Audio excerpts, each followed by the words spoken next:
Hello everyone, and welcome to a new episode of Gaming in the Wild, a video game podcast about games from the artistic, creative, and often independently made side of the spectrum.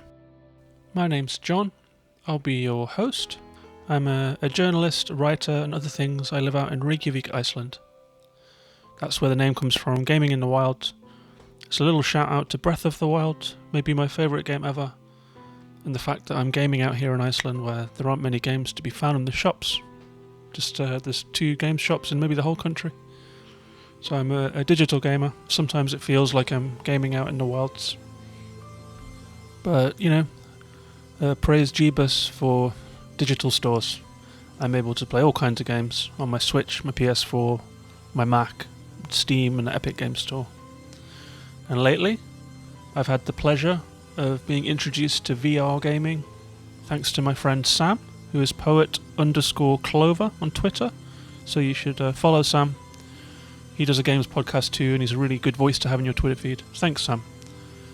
So with a VR helmet borrowed and some controllers, I've been able to dip into the world of VR for the first time, and I've had the absolute pleasure of playing Moss, playing Astro Bot Rescue Mission, and my favourite game of the moment, the space exploration odyssey, No Man's Sky.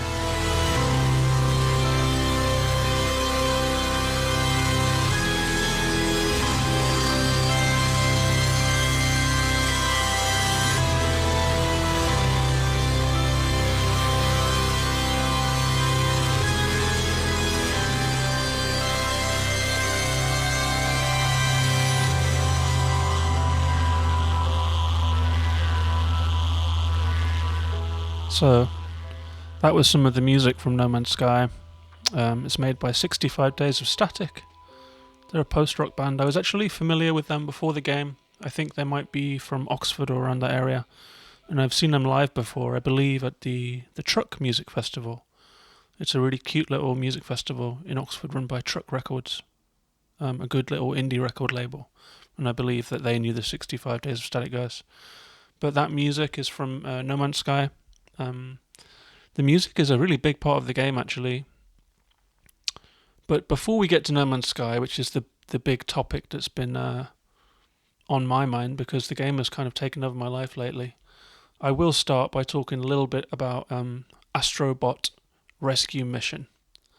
This is the VR game that everyone says that you should try when you get a PSVR. It's like the flagship game for PSVR.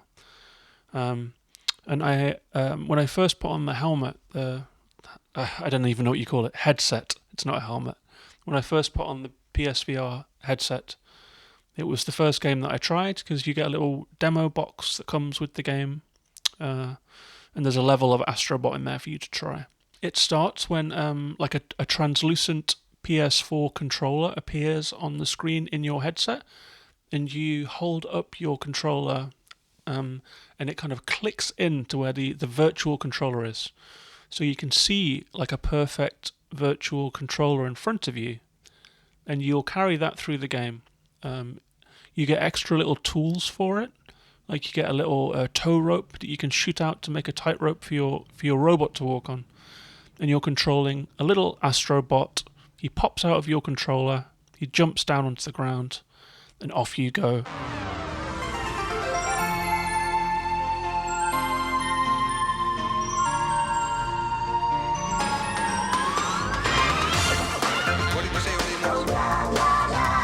And as you can probably hear from the music, it's like a really riotous experience, this game. It's like a full-on 3D platform game, and you have to look around.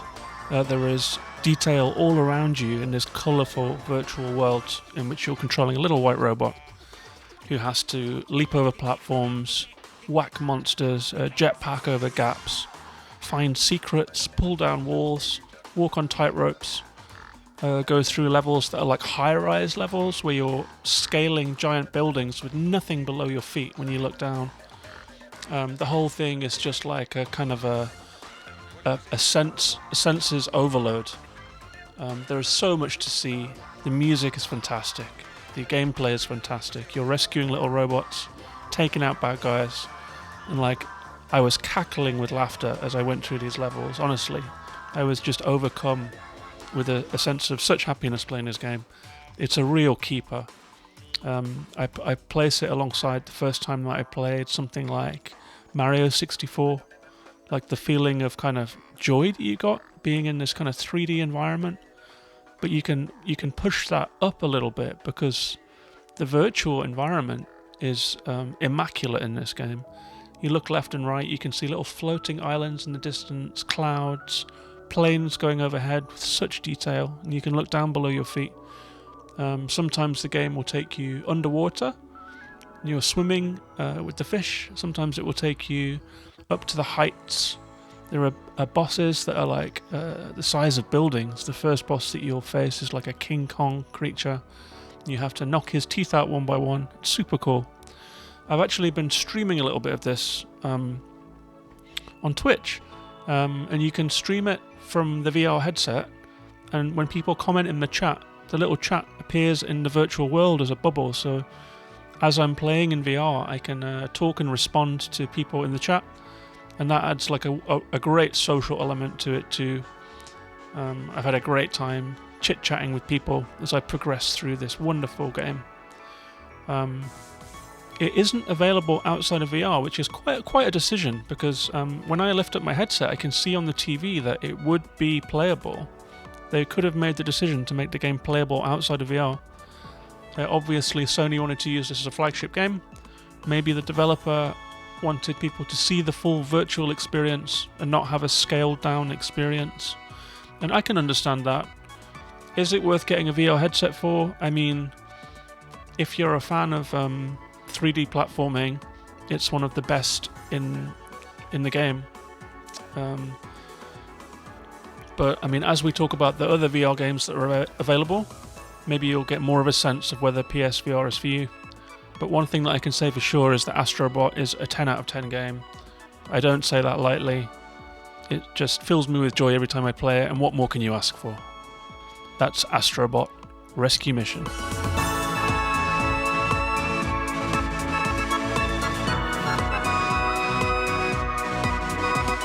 As much as it's easy to think of Astro Bot Rescue Mission as the must-have game on PSVR, there are a couple of others that come recommended. I looked at a lot of lists to see what's good, and I checked out the store to see what's available. And one game came up again and again and again. It's a fantasy game in which you control a little mouse that's right in front of you in the screen. A lot of the marketing for the game was about the natural environment in which it takes place, which is a forest. This game is called Moss.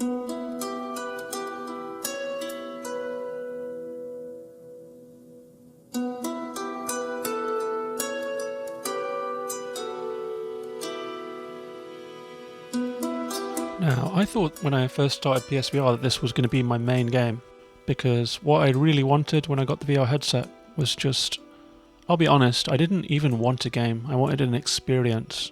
I wanted to walk through the forest. I wanted to look around a lush natural environment, like to look around at nature, to see butterflies in the leaves, to see the wind moving, just to kind of be in a virtual a dream space. And that was my expectation for Moss. But as a games journalist and as a culture critic in general across the years that I've been doing that kind of thing, something that I learned that was like a core lesson was never review something for what it isn't, review something for what it is.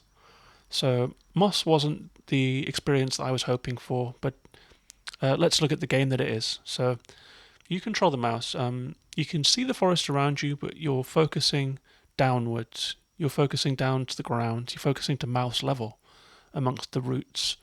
And it's quite cleverly set up to sidestep one of the main problems of VR, which is people feeling motion sick when the camera starts to move or scroll. Because in Moss, there is no scrolling as you move through the game world. The play happens in dioramas, like little models. So you look around, you can see trees, you can see fog in the distance. Sometimes you can see something cool like a deer or an antelope in the distance towering over you from this ground level mouse view that you have. But what you're really focusing on is these small puzzle boxes that come one at a time. And the puzzle boxes are let's say you have to navigate your way through a route structure, and as the VR you can control some elements of the scenery. You can make paths happen, you can make paths open up and close. You can grab these metal boxes like a magnet and pull them out, push them in, and you make the path for your little mouse guy to hop over and find his way to the next screen. There is combat too. The controls are unfortunately a little bit sluggish. I found that it didn't feel like hair trigger responsive, the character. It feels like it's just a step behind. And so the combat is a little annoying sometimes because you get hit when you feel that you shouldn't have because you moved in time. Unfortunately, the controls in Moss are a little syrupy, a little slow, not quite as snappy as in Astro Bot, where you really feel like you can, like you're one with the character. Here, you're controlling a little sluggish character. It's a little annoying, but I will say that I haven't progressed too far through the game. I've started the main plot line, picked up a few trophies.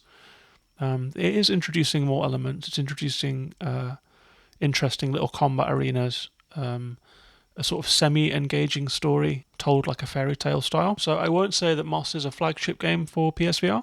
I will say that it's like a cool little sort of 7 out of 10 platformy puzzler. I found myself looking up at the forest trees around me in the game a lot and wishing that I could just step away from the whole controlling the mouse thing and just go and walk in the forest, which I guess is not the best sign. But in the next game that I'm going to talk about, I'll get all of the walking through nature that I want. So let's wrap that up. That's Moss. Now on to the main event, which is No Man's Sky in VR.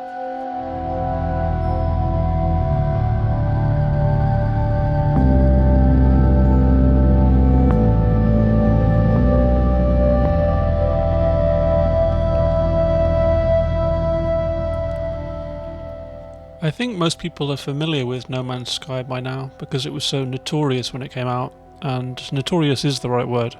Because of the development issues that it had, the launch problems that it had, it became notorious as a game that was not what people wanted. Apparently, at launch, the universe felt very empty and people felt a little lost. Ironically, 3-4 years later, after the developer has been working tirelessly and admirably on expanding No Man's Sky in many different ways, I found the universe to be a little busy when I first started and a little handholdy. I had kind of hoped for a wild, open universe experience where I had to find my own way, make my own decisions, and life would be difficult. I felt like the intro to No Man's Sky was actually quite comfortable. There is an opening sequence of an hour or so where it's pure survival game. You have to find oxygen to top up your suit. You have to figure out the gameplay, figure out staying alive, mining a couple resources to repair your ship before you can take off.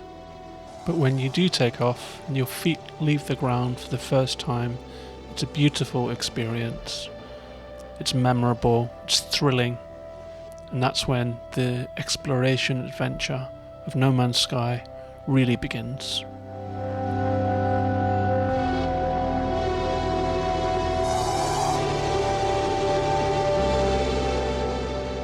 I played the opening segment of No Man's Sky before I got the VR. When I did get the VR, I tried out No Man's Sky. The default controls are kind of terrible. It's like you kind of, with your left hand, point and teleport somewhere, and with your right hand you can kind of turn and do a couple things. You can only turn 90 degrees. It feels like you're a chess piece. I took off the headset and I thought I'm not doing that again. But I went and talked to my friend Sam. He said you can alter the controls. So I went into the menus and figured out that you can use a controller or you can use the handheld two controller devices to point and so forth. So I went to controller. I set the controls to open exploration. So the left stick turns. It's just like playing the real game actually. And suddenly I felt free in the game environment, which is what I want from No Man's Sky. I could look left, look right, look up at the giant vegetation that I've been passing by in the normal game. Look up at your spaceship. Suddenly you are in the environment. You're no longer kind of looking at your character, the back of your character. You get a whole different sense of scale The colours really start to leap out. You notice the detail of the rocks, the detail of the spores and the network of kind of plant veins that run up some of the plants. You look down at the ground, up at the sky, the clouds up in the sky, the ships passing overhead. It's so immersive, honestly. The first time that I played, I did a 20-minute session, and I felt super seasick afterwards. I went downstairs and boiled the kettle, and I felt like the ground was still moving. But a week or so later, after 2 or 3 No Man's Sky sessions, I can say that I play pretty much without that seasick feeling. When your ship takes off, honestly, you blast up from the ground and suddenly you're moving at a pretty slow speed for the ship, but it feels fast. Like my stomach lurches. It's like the first time you ever took off in an airplane, every time your ship takes off. And of course you can zoom up into the galaxy. You exit the atmosphere in like 10-20 seconds and be in the stars. And when you're up in space, there is obviously 360-degree control. You look left, you see the planet with asteroids floating against the atmosphere, moons going around it very slowly. You look right, you can see out into the expanse of space. You see other planets in the distance, other star systems. You look down and you can see the controls of your ship. You see all the detail of the cockpit.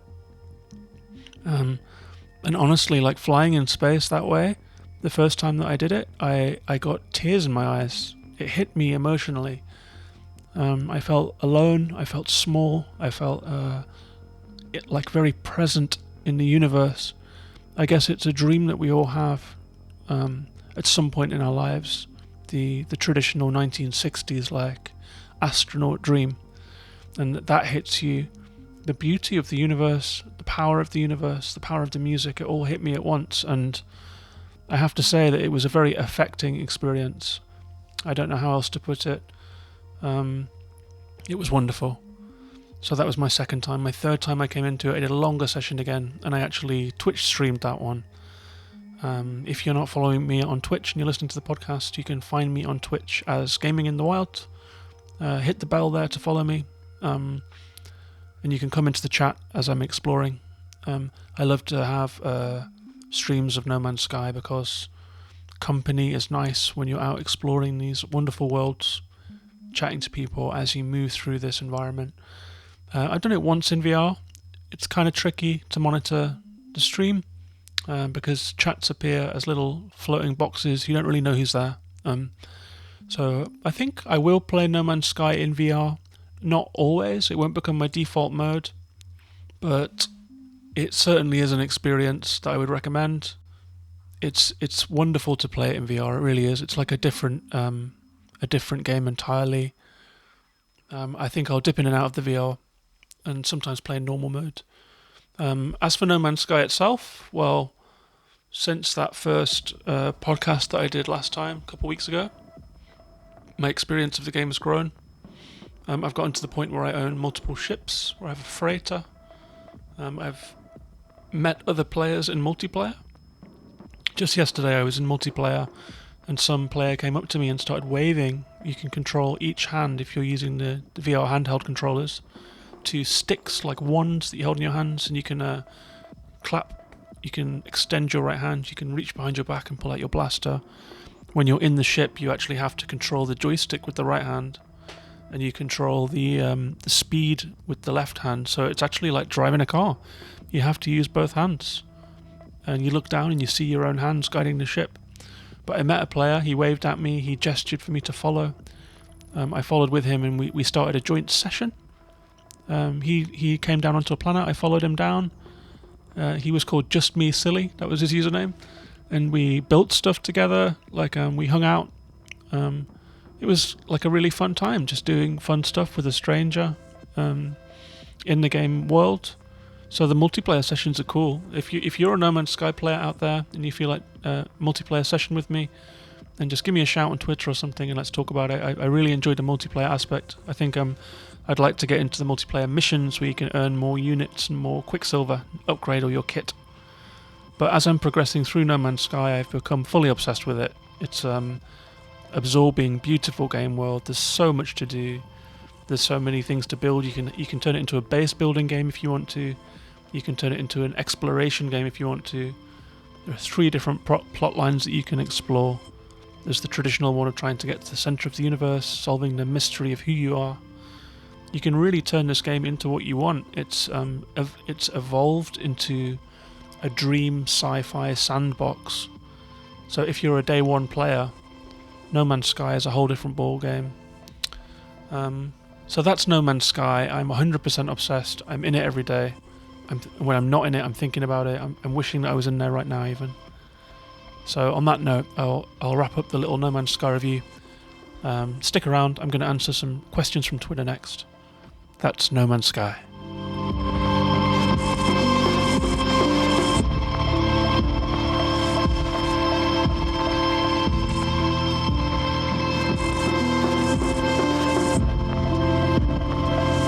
My first question is from a Twitter name that I'm going to struggle with here. I guess it's Own Problems, @OwnProblems, but it's spelt PWNPR0PL3M5.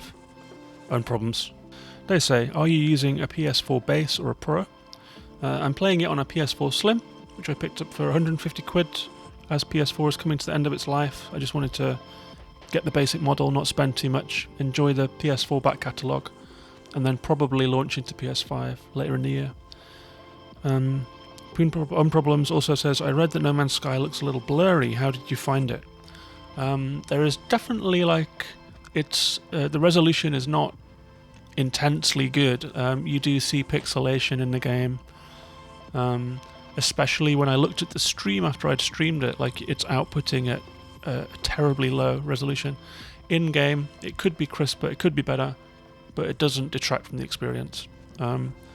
Finally, they say, what's the movement feel like, as in the space flight? Some VR games really capture movement well. You feel like you're flying. How does NMS feel? Is it fun? The flight is amazing. As I said just before, it actually brought a tear to my eye. And I mean, really, what more can you ask for from a game to affect you that much? The flying's amazing in space, honestly. I fly around. As I've become more comfortable with VR, I've started doing more kind of... You can spin the ship in space, you can loop. And it still makes me a little seasick, but I've gotten to the point now where I can maneuver in space. The flying feels amazing. The interior of the cockpit feels amazing. You look out and see the wings of the ship. It's just intense. The whole thing is intense. It's really good. So I can say that No Man's Sky on a base PS in VR is absolutely recommended.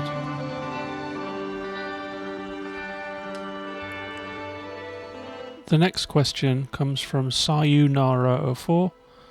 That's Sayounara04. Zisha says, I hope I'm not too late. Have you played a VR game that made you feel more alive than usual? Well, of the 3 that I've played, Astro Bot was the most colourful candy endorphin rush that you can imagine. It's crazy. You come out of that game, your heart's beating faster. Yeah, I feel alive. As for No Man's Sky, it's a whole different ballgame, obviously. It's a visionary experience of space. I haven't talked about the colour palette and stuff. I guess probably most people that listen to this podcast are a little bit familiar with No Man's Sky, but when you explore new planets in No Man's Sky, when you come in through the atmosphere, it's a new biome. Maybe it's an arid planet, maybe it's a low gravity planet. You never quite know what to expect, honestly. So the exploration element, when you land and you start to see new vegetation, new types of animals, new colour palettes, there are thriving planets that are just absolutely buzzing with life. As you travel around in VR, you can hear the flies, the water streams. As you get close to mushroom type things, you can hear them kind of gasping out air and sending spores up into the air. So in VR, and to be honest, just playing the game normally in No Man's Sky is special.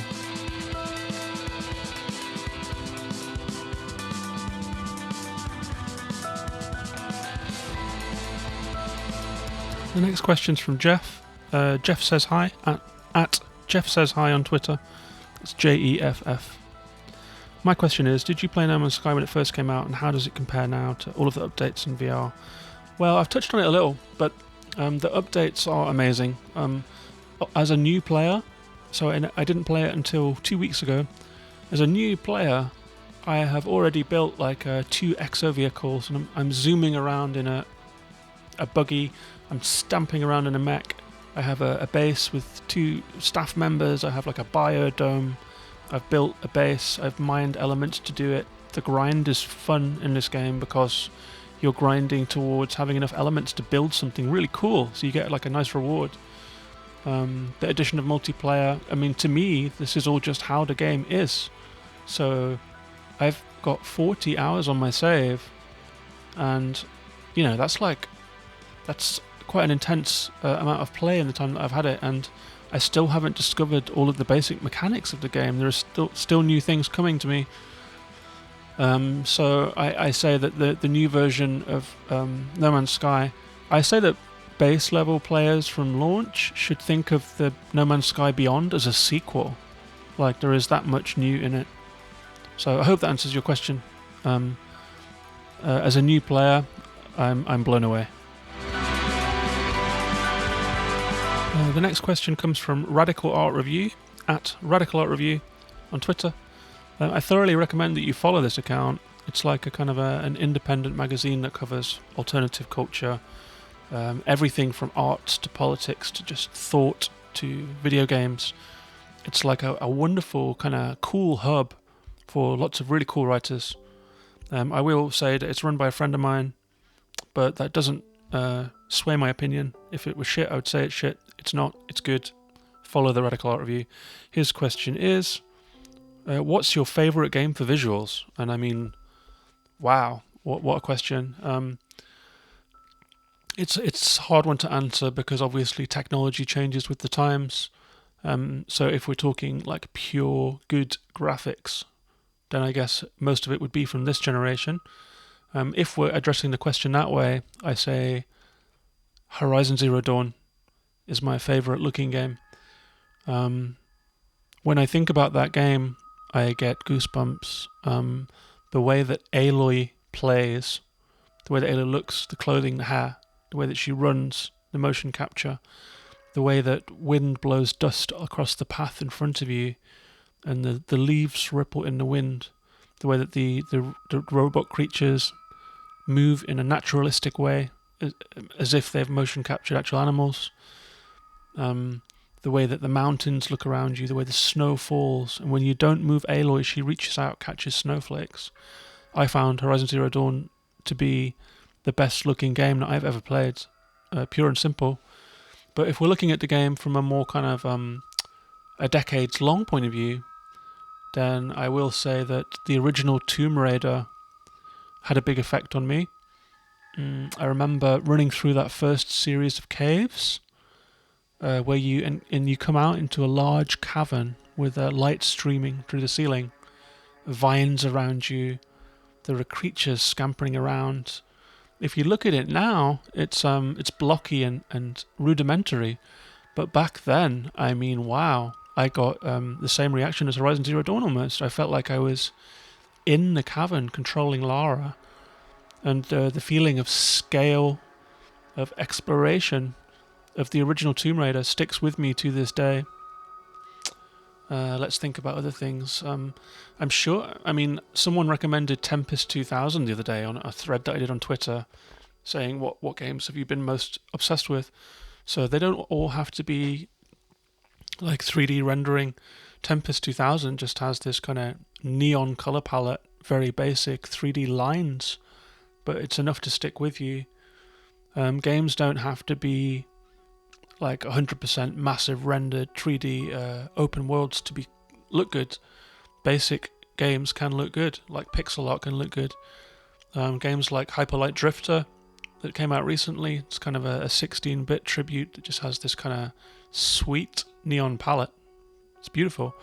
Then you get games like Sayonara Wild Hearts. It's not crazy rendering, but like it's this kind of beautiful, lush neon world. It's a big question. I mean, it could be a whole podcast of its own. But I mean, I guess Horizon Zero Dawn is the winner for me. I should say that I did a whole podcast about Horizon Zero Dawn where I wax lyrical about how beautiful it is. So if you're interested in hearing more of me chattering about my deep love for Horizon Zero Dawn, there's a whole podcast full of it.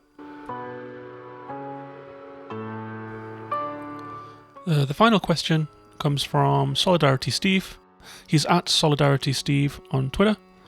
Really nice guy. Thanks for the question, Steve-O, and thanks for dropping into my streams. I really appreciate the company. He says, I visited Reykjavik in February. Is it worth visiting in the summer?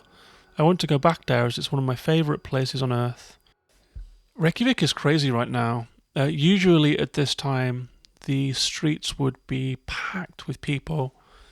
Honestly, like Laugavega, the main street in town, it feels like Oxford Street in London. It's like tourists galore. But right now, I went out for a walk yesterday and the sun has started to come out. There was no one in the streets. It felt like Reykjavik in 2007.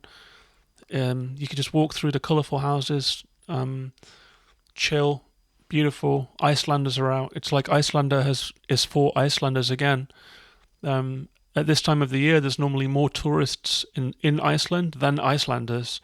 So you can imagine the kind of psychological shift that brings as someone that lives here. Mass tourism has changed this country.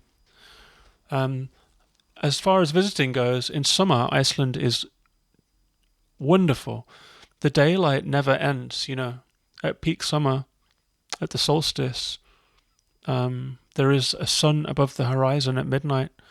Dusk lasts forever. The skies are pink. For a really long time. It's like the magic hour goes on forever. The energy in town picks up because people are worshipping the sun after the long dark winter when there's no sunlight. So Iceland in summer it's a wonderful time to come. It's like invigorating to be here at this time of year. I will say that the high season means that prices are higher. But yeah, do it. Come visit us. If you do, say hi. Let's go for a beer.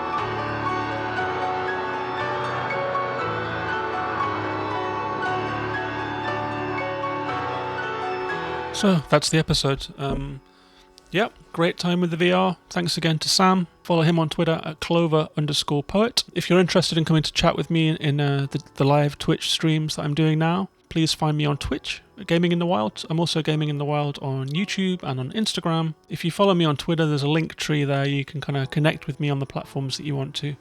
But right now, I'm really excited about Twitch. Come and give me a follow. Come and chat in the streams. Having a great time with it. This has been Gaming in the Wild podcast.